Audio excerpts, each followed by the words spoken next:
Reserve bank of India की monetary policy committee की meeting हुई जो कि 3 से 5 दिसंबर तक हुई। तो 5 दिसंबर की मीटिंग के बाद ये समझ में आया है, ये निर्णय आया है कि जो एमपीसी है उसने वोट किया है यूनानिमसली कि वो कट करेंगे रेपो रेट 25 बेसिस पॉइंट से, मतलब 0.25% से और कम हो जाएगा रेपो रेट। अब यहाँ पे आपको समझना होगा कि ये जो रेपो रेट कट हो रहा है इसको क्यों ऐसा कट किया जा रहा है, इसके पीछे के रीजन क्या है, इसका इम्पैक्ट क्या पड़ेगा। और यहाँ पर एक टर्म इस्तेमाल किया गया है कि ये सिचुएशन जो इस समय भारत में है उसको गोल्डीलॉक्स सिचुएशन कहा जा रहा है। ये इसका क्या मतलब होता है, तो सारी चीजें डिटेल में समझेंगे, इन्फोग्राफिक्स के माध्यम से समझेंगे, ध्यान से देखेंगे, सब कुछ बहुत अच्छे समझ में आएगा। बाकी वीडियो अच्छी लगे तो इसे लाइक करें, इस तरह की और वीडियोस के लिए चैनल को सब्सक्राइब करें। तो एक मैं आपको सिनेरियो दिखाता हूं कि जो आरबीआई है वो ऐसा नहीं पहली बार ऐसा कट हुआ है, बल्कि हम ये देख रहे हैं कि फरवरी से ही जो रेट कट है आरबीआई का चलता जा रहा है। हर बाई मंथली जो पॉलिसी मीटिंग होती है उस पर रेट कट देखने को मिलता है। अगर मैं आपको बताऊं दिसंबर 2024 में ये रेट था रेपो रेट 6.5% का। फरवरी में पहली बार जब ये रेट कट हुआ फरवरी में, वहां पे 0.25% का कट होकर के इसको 6.25 पे लाया गया और उसके बाद ये रेट कट चलता चला आ रहा है। और आप दिसंबर 2025 का अगर देखेंगे सिनेरियो तो ये 5.25% पे अब रेपो रेट आ चुका है।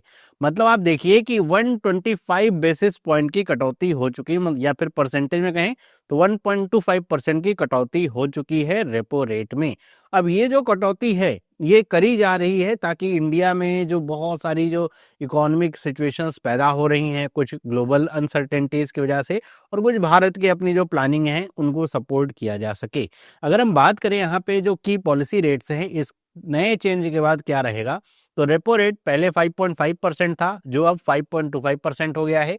इसके साथ ही आपको पता होगा कि रेपो रेट को पॉलिसी रेट इसीलिए कहा जाता है क्योंकि बहुत सारी चीजें इससे क्या होती हैं, लिंक होती हैं। जैसे एचडीएफ और एमएसएफ इससे लिंक है। और यहाँ पर यह बताया गया है कि जो पॉलिसी कॉरिडोर है वो अभी भी एसिमेट्रिक ही है, मतलब उसमें कोई चेंज नहीं किया गया है। मतलब ये है कि अगर 0.25% या 25 बेसिस पॉइंट की कमी करी गई है पॉलिसी रेट में, तो 25 बेसिस पॉइंट ही एचडीएफ भी कम हो जाएगा जो कि आ जाएगा 5% पे। पहले 5.25% था 5%। मार्जिनल स्टैंडिंग फैसिलिटी भी 0.25% कम होकर के 5.50% पे आ जाएगा। और आपको ये पता होना चाहिए कि जो पॉलिसी कॉरिडोर की बात होती है तो ऐसे समझिए कि ये कॉरिडोर बन रहा है पॉलिसी का। सबसे ऊपर का जो पॉइंट होता है एमएसएफ होता है और नीचे वाला पॉइंट क्या होता है, एचडीएफ होता है। तो एमएसएफ 5.5, एचडीएफ 5 और बीच में आपका क्या रहता है, रेपो रेट रहता है। और बैंक रेट उतना ही होगा जितना एमएसएफ होता है। तो अगर एमएसएफ 5.5 है तो बैंक रेट 5.5% रहेगा। कैश रिजर्व रेशियो 3% पे अब आ चुका है जो कि पहले 4% हुआ करता था। आपको पता होगा आरबीआई ने इसको भी फेज्ड मैनर में 4% से घटा करके 3% पे अब ला दिया है। वहीं पे अगर हम पॉलिसी स्टैंस की बात करें तो ये अभी न्यूट्रल बनी हुई है, मतलब आने वाले समय में ये जो रेपो रेट है कम भी हो सकता है और बढ़ भी सकता है। न्यूट्रल का ये मतलब यहाँ पे दिखाता है। तो ये हमारे की जो रेट्स हैं उनके बारे में बातें हो गई। आगे हम बात करते हैं यहाँ पे कि ये जो आरबीआई ने रेट कट किया है उसके पीछे का रीजन क्या है। तो गवर्नर जो आरबीआई के हैं संजय मल्होत्रा, उन्होंने ये बताया कि भारत में इस समय जो कंडीशन है उसको कहा जा रहा है गोल्डीलॉक्स पीरियड कहा जा रहा है। मतलब गोल्डीलॉक्स पीरियड वो समय होता है किसी भी इकोनॉमी का जब इकोनॉमी बहुत ज्यादा हॉट भी नहीं होती, मतलब वहां पे बहुत ज्यादा इन्फ्लेशन कंडीशन नहीं होती है, और बहुत ज्यादा कोल्ड भी नहीं होती, मतलब वहां पे रिसेशन भी नहीं चल रहा होता। मतलब वो इस समय एकदम जस्ट राइट वाली कंडीशन होती है किसी भी देश के लिए। मतलब एक आइडियल कंडीशन वो है कि ना तो बहुत ज्यादा इन्फ्लेशन है वहां पे, ना तो वहां पे रिसेशन है, एकदम नॉर्मल सी स्थिति चल रही है जैसी होनी चाहिए। और इसी को देखते हुए यहाँ पे इन्होंने कहा है कि जो रेट कट है इसको यहाँ पे किया जा रहा है। और यहाँ पे ये भी ध्यान रखने वाली बात है कि जो रेट कट हुआ है इस बार उसमें सर्वसम्मति से फैसला लिया गया। इससे पहले जो रेट कट हुआ था उसमें सर्वसम्मति का फैसला नहीं था। इस बार का जो एमपीसी हुआ उसमें सर्वसम्मति से, मतलब जो 6 यहाँ पे मेंबर्स हैं सब ने मिलकर ये कहा है कि हाँ रेट कट होना चाहिए। यहाँ पर एक और बात बताई गई कि इस समय रैपिड डिसइन्फ्लेशन हो रहा है। मतलब यहाँ पे रैपिड डिसइन्फ्लेशन कहने का मतलब है कि जो हमारा जो सीपीआई है वो मल्टी डिकेड के लो पे आ चुका है, मतलब 0.25% पर आया अक्टूबर 2025 में। और यहाँ पे ध्यान रखिएगा कि रैपिड इन्फ्लेशन का मतलब कभी भी डिफ्लेशन से नहीं होता है।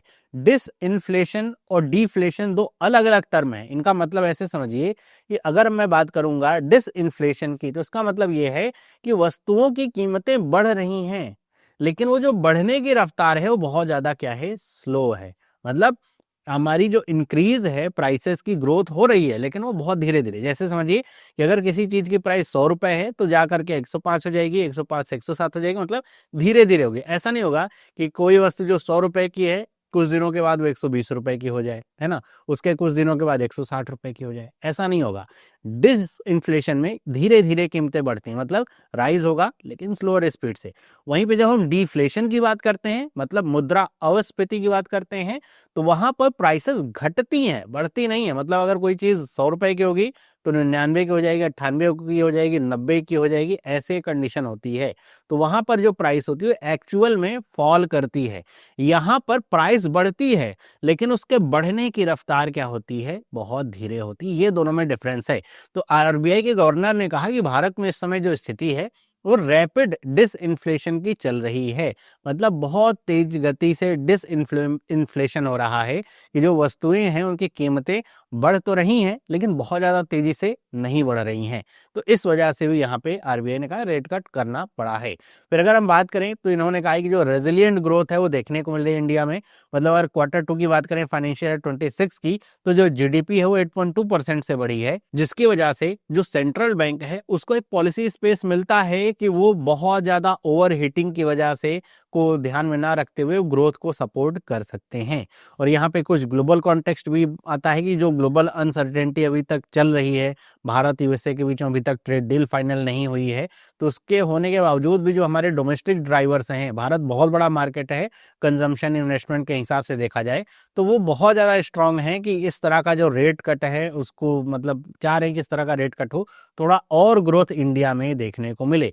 तो इन सब रीजन की वजह से आरबीआई ने रेट कट करके रखा इस बार। अगर हम आगे बात करें कि जो प्रोजेक्शंस हैं इस एमपीसी में करे गए हैं, तो जीडीपी जो ग्रोथ है उसको बढ़ाया गया है, इन्फ्लेशन को थोड़ा कम किया गया है। यहाँ पर जो रियल जीडीपी ग्रोथ प्रोजेक्शन है फाइनेंशियल ईयर 26 के लिए, जो पहले 6.8% पे था उसको अब 0.5% बढ़ा करके 7.3% किया गया है। मतलब इस एमपीसी में इसको रिवाइज किया गया है। और इसके पीछे का रीजन ये दिया गया है कि जो स्ट्रॉन्ग परफॉर्मेंस देखने को मिल रही है इंडस्ट्री और सर्विसेज सेक्टर में, जो रोबस्ट रूरल जो डिमांड है उसकी वजह से, और जो प्राइवेट इन्वेस्टमेंट है वो भी बढ़ रहा है इंडिया में। तो ये तीन फैक्टर को देखते हुए कहा जा रहा है कि भारत की जो रियल जीडीपी है वो आगे चल करके अभी 6.8 नहीं बल्कि 7.3% पे जा रही है। वहीं पे अगर हम बात करें कंज्यूमर प्राइस इंडेक्स की, सीपीआई इन्फ्लेशन प्रोजेक्शन की, तो जो कि 2.6% था पहले, अब उसको कम कर दिया गया है, -0.6% से 2% कर दिया गया है। मतलब इसको डाउनवर्ड किया गया कि जो सीपीआई इन्फ्लेशन है और कम होगा। इसके पीछे का रीजन ये दिया गया है कि अभी ये देखा गया कि जो फूड प्राइसेस हैं खासतौर पे वेजिटेबल में एक शार्प करेक्शन देखने को मिला है। मतलब जो वेजिटेबल की प्राइसेस में करेक्शन आया है, इसके साथ साथ ही जो ब्रॉड बेस्ड जो डिक्लाइन हुआ है जो कोर इन्फ्लेशन का, मतलब पूरे तरीके से देखने को जो मिले कि इन्फ्लेशन जो है वो नीचे आ रहा है, उसकी वजह से सीपीआई पे भी इसका प्रभाव पड़ेगा। इसकी वजह से जो कंज्यूमर प्राइस इंडेक्स है उसको कम किया गया है आरबीआई के द्वारा। अगर हम बात करें यहाँ पे, तो इस एमपीसी में लिक्विडिटी मैनेजमेंट को लेकर के भी चर्चाएं हुई। पहली तो ओपन मार्केट ऑपरेशन की और फॉरेक्स स्वैप्स की बात हुई है। ओपन मार्केट ऑपरेशन परचेज की बात करें तो यहाँ पे अनाउंसमेंट किया गया आरबीआई के द्वारा कि बैंक में लिक्विडिटी को बढ़ाने के लिए गवर्नमेंट जो सिक्योरिटीज हैं वर्थ 1 लाख करोड़ रुपीस, इनको जो है आरबीआई बाय करेगा। बाय करने का मतलब क्या होगा समझ रहे हैं कि बैंक्स के पास जो भी गवर्नमेंट बॉन्ड हैं वो जाकर के किसको देंगे, आरबीआई को देंगे, और आरबीआई इनके एवज में इनको क्या देगा, कैश देगा, है ना। तो ये बाय करने का है 1 लाख करोड़ का, जिसकी वजह से बैंक के पास क्या आ जाएगा, कैश आ जाएगा, मतलब लिक्विडिटी आ जाएगी। इसके पीछे का रीजन क्या दिया जा रहा है कि अभी एडवांस टैक्स पेमेंट जो है जाने हैं दिसंबर महीने में, जिसकी वजह से बहुत सारी जो कंपनियां हैं उनके बैंक अकाउंट से पैसे पहुंचेंगे किसके पास, आरबीआई के पास। आरबीआई के थ्रू जो गवर्नमेंट है उसके पास पहुंचेंगे, तो जो बैंक्स हैं उनमें जो कैश का क्रंच आ सकता है। तो इस वजह से ये किया जा रहा है ताकि बैंक में जो लिक्विडिटी की है कमी ना हो। दूसरी बात, ट्रांसमिशन के लिए भी करा जा रहा है कि जो अभी ये रेपो रेट का कट किया गया है इसकी वजह से जो लोन वगैरह सस्ते होंगे, वो सारी चीज़ें होंगी, तो उसके लिए बैंक के पास पैसा, लिक्विडिटी तो होनी चाहिए ना कि आगे वो लोन दे सके सस्ते दर पे। तो वो जो ट्रांसमिशन है वो अच्छे तरीके से जो कंज्यूमर है, जो कस्टमर है, उसके पास हो सके, उसके लिए भी ये किया जा रहा है ओपन मार्केट ऑपरेशन। अगर हम बात करें यहाँ पे कि इसका इम्पैक्ट क्या होगा, रेट कट जो किया गया है इसका क्या इम्पैक्ट होगा, तो अगर हम बोरोवर के टर्म पे देखें तो जो होम लोन, ऑटो लोन या जो भी जिस तरह के लोन होते हैं उसमें हमको कमी देखने को मिलेगी। मतलब किसमें? रेट में। मतलब ये समझिए कि जो रेपो रेट होता है, वैसे तो आप सब लोग जानते ही होंगे रेपो रेट का मतलब आखिर होता क्या है। रेपो रेट का मतलब ये होता है कि अगर कोई बैंक है, उसको अगर पैसा चाहिए किससे? आरबीआई से, तो वो आरबीआई से जाकर के कहेगा कि हमको उधार दे दो, तो आरबीआई इस रेपो रेट के आधार पे उस बैंक को पैसा उधार पे देता है। रेपो का मतलब होता है रीपरचेज रेट, मतलब बैंक अपनी तरफ से कुछ सिक्योरिटीज आरबीआई के पास गिरवी रखेगा और ये कहेगा कि मैं इतने दिनों के बाद इन सिक्योरिटीज को इतने ज्यादा पैसे या इतना परसेंट दे करके ले लूंगा, जो कि रेपो रेट के आधार पे होता है। तो उतने दिन के बाद जो बैंक है वो आरबीआई को पैसे देगा और अपनी गवर्नमेंट सिक्योरिटी लेकर के आता है। इसके आधार पे जो रेपो ऑपरेशंस होते हैं उनके भी अलग अलग टाइप होते हैं, है ना। तो रेपो रेट का मतलब वो रेट जिसपे बैंक को उधार मिलता है आरबीआई से। तो अब ये सोचिए कि अगर रेपो रेट आपका लेट से 5.5% था, तब बैंक को जो अगर कोई लोन मिल रहा है आरबीआई से कितने रेट पे मिल रहा है, और अब ये घट करके 5.25% हो गया, तो अब इसको सस्ते दर पे लोन मिल रहा है। किसको? बैंक को। तो जब बैंक को सस्ते दर पे लोन मिलेगा तो क्या बैंक आपको जो होम लोन या ऑटो लोन दे रहा है क्या वो सस्ता नहीं होगा? हाँ, वो भी सस्ता होगा। तो ये इसीलिए लिंक होते हैं। तो अगर रेपो रेट कम हो रहा है तो ये दोनों चीजें भी आपकी कम होती हैं। मतलब ये कि होम और ऑटो लोन मैंने कह रखा है, ऐसे जो भी लोन है वो सस्ते होते ही हैं। तो ऐसे देखने को मिलेगा कि बोरोवर्स की जो ईएमआई है और जो होम लोन वगैरह है वो सस्ते होते हैं जब भी रेपो रेट जो है वो आरबीआई की तरफ से कट देखने को मिलता है। तो ये मतलब बोरोवर्स के लिए एक अच्छी बात है। वहीं पे अगर हम बात करें डिपॉजिटर्स की, मतलब अगर हम एफडी की बात कर रहे हैं तो जितना ज्यादा रेपो रेट नीचे होगा, मतलब जितना ज्यादा रेपो रेट कम होगा, बैंक का जो एफडी का इंटरेस्ट रेट है वो भी उतना ही रिड्यूस होता है। मतलब सेम परसेंटेज में नहीं, कहने का मतलब है कि अगर रेपो रेट में कट हो रहा है तो एफडी में भी कमी आती है, सेविंग्स अकाउंट के जो इंटरेस्ट रेट होते हैं उसमें भी कमी देखने को मिलती है। ऐसा क्यों?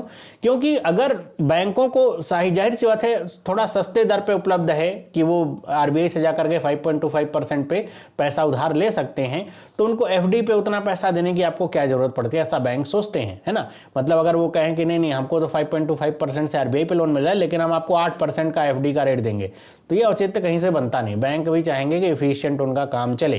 और यहाँ पे सिल्वर लाइनिंग की जो बात है वो ये है कि चूंकि इन्फ्लेशन जो है वो बहुत ज़्यादा कम है, एक्सट्रीमली लो है, तो जो रियल इंटरेस्ट रेट है, मतलब जो इंटरेस्ट रेट माइनस इन्फ्लेशन अगर आप करेंगे तो वो हमेशा पॉजिटिव और हेल्दी बना रहेगा इस समय भी। मतलब आपका जो एफडी का रेट है वो भले ही थोड़ा कम हो जाए लेकिन उसकी वजह से जो आपका पैसे की वैल्यू हो कम नहीं होगी, क्योंकि इन्फ्लेशन ही इस समय कम है और इस कमी की वजह से ये देखने को मिलेगा। वरना अगर इन्फ्लेशन हाई रहे और आपका एफडी का रेट जो है लो रहे तो ऐसे में जो आपके 10 रुपए हैं वो बैंक में बढ़ करके ज़्यादा से ज़्यादा 12 रुपए हो जाएंगे, लेकिन इन्फ्लेशन की वजह से वो जो पैसा आपका बढ़ना चाहिए 15 रुपए या 20 रुपए वो नहीं हो पाएगा। तो ये थोड़ा यहाँ पे बात आती है।